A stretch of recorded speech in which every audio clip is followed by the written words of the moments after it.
Don't scare the goat. Gusto sila muhikap sa kanding.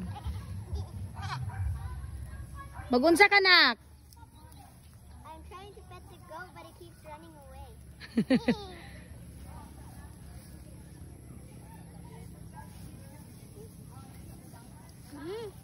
Stop running.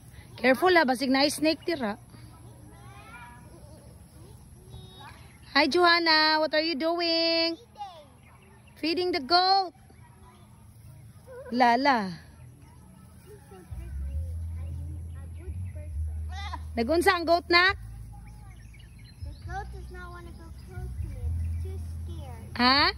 The goat is like, I'm so scared. I think you will ihaw me. Patay.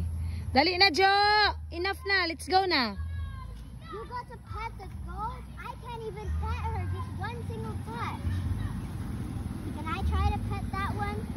That one looks like Billy. Look, it looks like Billy the goat, but with horns. Have you noticed? Here, is that a girl?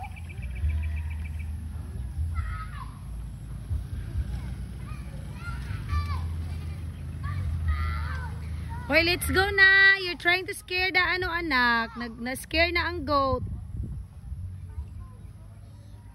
Come on, let's go. Okay. I had so much fun. Unsa imong masulti about the goat, anak? The goats are so cute, but they're too scared because a lot of people harm them to eat them. That's yummy goat. I don't want to eat goat. How about you? They're not yummy. They're yummy. Here in the Philippines, they're yummy. I will not Huh? eat goat. You guys eat goat. I don't eat goat. In America, Why? I only eat pig. Pig. Yeah. Pig and goat is the same. Baboy. Lechon baboy. How about you, Ate Kiki? I would prefer eating mom's paksiw instead of anything else. Huh? Instead of what? Eating anything else. Mom's paksiw is yummy. What kind of paksiw? Fish paksiw. Yummy. Come here na, let's go na. I'm leaving na. Let's go Come on, home.